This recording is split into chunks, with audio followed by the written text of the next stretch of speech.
अच्छी सौगात जो है इस अमृत महोत्सव में माननीय प्रधानमंत्री श्री नरेंद्र मोदी जी ने दी है कि 15 अगस्त को हमारा अमृत महोत्सव जो है उसका समापन हो रहा है, लेकिन आने वाले 25 सालों में ये अमृत काल की शुरुआत हो रही है।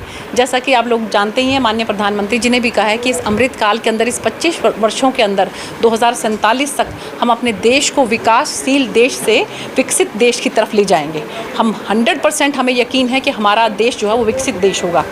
2014 से पहले जो हमारी अर्थव्यवस्था जो है, हमारी इकोनॉमी जो है, वो जो 10वें स्थान पर थी, आज की तारीख में वो 5वें स्थान पर है और आने वाले समय में वो 3रे स्थान पर होगी। उस यूके ने जिसने हम पे राज किया इतने सालों तक, उसको भी हम लोग पीछे छोड़कर आज 3रे स्थान पर पहुंच गए हैं। मैं बहुत प्रधानमंत्री जी को इस बात के लिए धन्यवाद करना चाहती हूँ। मेरी शुक्रवार को उनसे मुलाकात भी हुई थी। जो मेरा समय केवल 10 मिनट का था उनसे मिलने का, लेकिन जिस तरह से उन्होंने एक एक बात के बारे में मुझसे चर्चा की, पूरी सिरसा लोकसभा के बारे में, पूरे हरियाणा के बारे में, जिस तरह से एक एक करके उनसे मुझसे बातचीत की और एक एक चीज़ के बारे में जानकारी हासिल की, रेलवे के बारे में जानकारी हासिल की, बाढ़ के बारे में यहाँ से जानकारी हासिल की और पूरे जो है लोकसभा के अंदर किस तरह से काम हो रहा है, संगठन कैसे काम कर रहा है, एक एक बात के बारे में जिस तरह से उन्होंने मुझसे जानकारी हासिल की, तो 20 से 25 मिनट जो है हम लोगों की इस बात पर चर्चा रही। मुझे बहुत खुशी है कि माननीय प्रधानमंत्री जी हर चीज़ को इतनी बारीकी से देखते हैं, समझते हैं और इस इलाके से तो उनका वैसे भी खास जुड़ाव है, काफ़ी समय वो यहाँ पर रहे हैं। तो आज जो है पूरे हमारे पूरे हिंदुस्तान के अंदर 508 जो हैं वो अमृत railway station, Amrit Bharat railway station, इनका आज जो है शिलान्यास किया गया है और आप ये देखिए कि बिल्कुल नए युग का सूत्रपात हुआ है। आप देखेंगे कि रेलवे स्टेशन के जो है किस तरह से उनकी कायाकल्प जो है वो होगी। उसी कड़ी के अंदर मेरी सिरसा लोकसभा के अंदर अभी फ़िलहाल के लिए 2 जो हैं रेलवे स्टेशन उनको चुना गया, जिसमें हमारा सिरसा रेलवे स्टेशन है। 17 करोड़ रुपया जो है यहाँ पर इसकी कायाकल्प करने के लिए लगेगा और नरवाना जो हमारी विधानसभा है वहाँ के रेलवे स्टेशन के लिए 26 करोड़ रुपया जो है वो लगेगा। यहाँ पर एस्केलेटर्स जो हैं और एयर कंडीशनर जो हैं, यहाँ पर रेस्ट रूम भी होंगे और बहुत अच्छा सिस्टम जो है लोगों के वेटिंग रूम के लिए होगा और प्लेटफॉर्म भी बहुत अच्छा होगा। वाटर हाइड्रेंट और प्लेटफॉर्म के लिए तो पैसा मैंने पहले ही अलग से माननीय रेल मंत्री जी से लिया था, 90 लाख रुपया के करीब, वो अलग से है। जो 17 करोड़ रुपया हमें इस अमृत भारत रेलवे स्टेशन के लिए मिल रहा है, उससे अलग वो लेकर वो भी काम जो है साथ साथ चलेगा। तो आप अनुमान लगा सकते हैं कि सिरसा जिला जो है, जिसको रेलवे की तरफ से अगर हम देखें तो बिल्कुल टोटली इग्नोरेंट जो था माना गया था, यहाँ पर बिल्कुल हमारे जो आम जन हैं उनके अंदर ये भावना ही नहीं थी कि हम जो है रेलवे से यात्रा करें। और आप ये देखिए कि जब से हमने हिसार से सिरसा तक हम गोरखधाम को लेकर आए हैं और मेरी कोशिश रहती है पिछले दिनों से, तो मैं लगातार ही और आगे भी मेरी कोशिश यही रहेगी कि मैं जो है दिल्ली से गोरखधाम में ही जो है सफ़र करके यहाँ पर आऊँ और गोरखधाम से ही मैं वापस जाऊँ। और मैं आपके माध्यम से सिरसा वासियों को ये नम्र निवेदन करना चाहती हूँ कि आप लोग भी जो है वो रेलवे से ज़्यादा सफ़र करें। बहुत ही सुविधाजनक, बहुत ही सस्ता ये जो है सरकार की तरफ से ट्रांसपोर्टेशन सिस्टम है।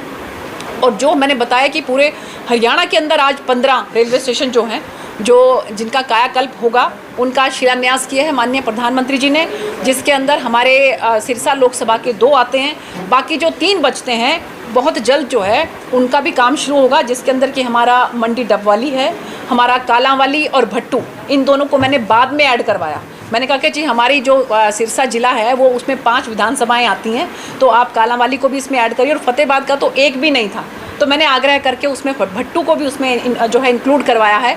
तो मुझे बहुत खुशी है इस बात की कि रेलवे के हिसाब से जिस तरह से एकदम से कायाकल्प जो है हमारी सिरसा लोकसभा के अंदर हो रहा है और आगे भी होने जा रहा है, तो मैं तहे दिल से सभी निवासियों को बहुत इस बात के लिए मुबारकबाद देती हूँ और माननीय प्रधानमंत्री जी को, रेल मंत्री जी को तहे दिल से धन्यवाद करती हूँ। मैडम जी, कालांवाली से आए हैं हम, कालांवाली में ये स्टॉपेज गोरखधाम का कब करा रहे हैं? देखो ऐसा है जी कि ये सब चीज़ें मैं आप लोगों की, हमारे जो अधिकारी हैं, माननीय जो मंत्री जी हैं, सबके सामने रख देती हूँ। अब ये उन लोगों ने देखना है, ये जो भी कहाँ पर स्टॉपेज होगा, कहाँ स्टॉपेज नहीं होगा, कौन सी ट्रेन फास्ट है, किसके लिए कितने स्टॉपेज अलाउड हो सकते हैं, ये सब जो है अधिकारी और कर्मचारी निर्धारित करते हैं। मैंने आपकी बात को बड़ी अच्छी तरीके से वहाँ पर रख दिया है और मुझे पूरी उम्मीद है कि आने वाले समय में एक ट्रेन जो सी है वो उसमें जो फिरोजपुर तक जाएगी, उसमें आपके कालांवाली को भी वहाँ पर भी स्टॉपेज आपको मिलेगा। मैडम जी, कुछ दिन पहले ही चरखी दादरी में स्टॉपेज करवाया है। देखिए वहाँ के हम सांसद किसी ने। के साथ जो है ना, और हम रबाड़ी किसी में को उसने कराया। देखिए अपने मैं आपका वंदे मैं भारत आपको का। मैं कलानौर सबसे छोटा स्टेशन है, वहाँ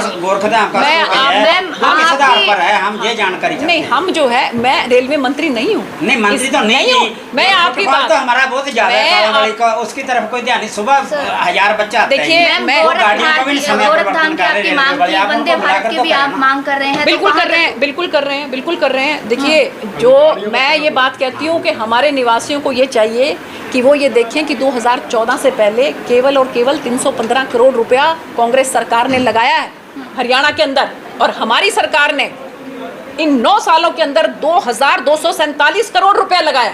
हमें धन्यवाद करना चाहिए उन बातों के लिए। लेकिन बात ये है कि हम क्या करते हैं कि अगर हमें भूख लगी होती है तो हम रोटी के लिए मांग करते हैं कि हे प्रभु हमें रोटी मिल जाए। अगर हमें रोटी मिल जाती है तो हम कहते हैं कि इसके ऊपर प्रभु सब्जी भी मिल जाए। जब हमें सब्जी मिल जाती है तो हम मांग करते हैं प्रभु हमें रोटी जो है थोड़ा सा और बढ़ा दो। जब रोटी और बढ़ जाती है तो कि प्रभु हमें चोपड़ी हुई रोटी मिल जाए। फिर लगता है कि साथ में अचार भी मिल जाए, साथ में लस्सी भी मिल जाए। देखिए मुझे लगता है कि आज तक जितने भी सांसद हुए, मैं ये कह रही हूँ कि उन सब ने जो काम किए हैं उनको आप एक तरफ रख लो। उन्होंने आप लोगों की आवाज़ को जो लोकसभा के अंदर उठाया उसको आप एक तरफ रख लो, और मैंने जो आवाज़ उठाई है, मैंने जो आप लोगों के लिए काम किया उसको एक तरफ रख लो, तब भी मैं भारी पड़ूंगी। ठीक है ना? वो तो है ही, आपने काम बहुत कर रहे हैं, इसलिए मैं अपनी इसलिए तरफ आपसे से कहते हैं। इसलिए मैं कोशिश कर रही हूँ, कहते हैं लेकिन आपसे, जबरदस्ती नहीं हो कोई भी नहीं सकती। था। आप देखिए इन चीज़ों के लिए जबरदस्ती नहीं हुआ करती। हम जो चीज़ प्यार से हम कह के किसी से करवा सकते हैं ना, वो मैम एक सवाल। मैम नारायणगढ़ में किसानों का धरना चल रहा है बीमा क्लेम को लेकर, हालांकि 4 किसान अनशन पर भी है और पानी की टैंकी पर चले, इस पर आपका क्या है? मैं बिल्कुल कोशिश करूंगी कि उनके बीच में जाऊं और उनकी समस्या का समाधान हम कर सकें। और मैंने, क्योंकि मैं फाइनेंस कमेटी की मेंबर हूं, तो वहाँ पर जो है उसमें वहाँ पर जो है ये बीमा कंपनी वाले लोग आए हुए थे।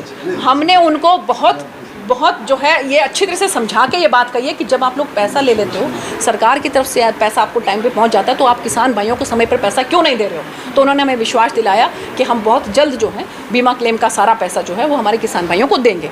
और अभी कल की मैं अगर बात बताती हूँ कि खरल गाँव के अंदर हमारे सैकड़ों की तादाद में हमारे भाई वहाँ पर बैठे थे कि उनका ट्रांसफार्मर जो है वो जल गया था। तो मैंने वहाँ पर, वो धरने पर बैठे थे, उनके बीच में जाकर उनसे आग्रह करके 15 दिन का समय लेकर उस धरने को हमने समाप्त करवाया, और सभी बहुत खुशी गए। अधिकारियों ने उनको कहा कि जी हम बहुत जल्द जो है यहाँ का काम शुरू कर देंगे।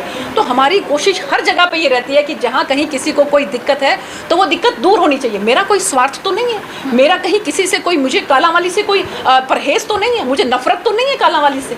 तो इसलिए मेरी कोशिश ये रहती है कि जहाँ कहीं पर भी जिसका जो काम हो सकता है वो करवाएं।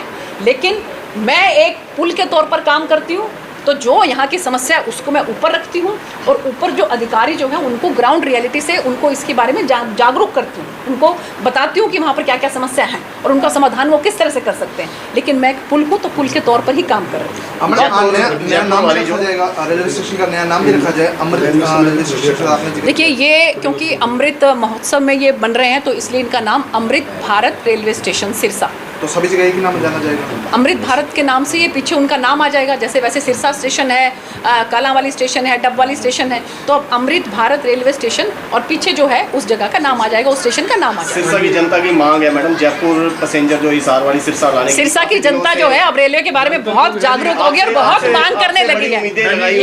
ये वही सिरसा की जनता है जो कभी झांक के नहीं देखती थी यहाँ रेलवे स्टेशन की तरफ, लेकिन अब जो है अब जो मैं कर रही हूँ, तो आप निश्चिंत रहें। देखो एक मेरी बात सुनो, ये रेलवे स्टेशन जब इसका कायाकल्प होगा ना, क्योंकि वाटर हाइड्रेंट भी यहाँ पर आएगा। यहाँ पर मैंने मांग की थी वॉशिंग लाइन की, लेकिन वॉशिंग लाइन मिल नहीं सकती भटिंडा और हिसार में, तो मैंने कहा कि कम से कम वाटर हाइड्रेंट दे दो। जब वाटर हाइड्रेंट आएगा यहाँ पर, तो आप देखना कि यहाँ पर रेलवे जो है और विस्तार होगा, बहुत गाड़ियाँ यहाँ पर आएंगी, आप लोग थक जाओगे, इतनी गाड़ियाँ जो यहाँ पर आएंगी।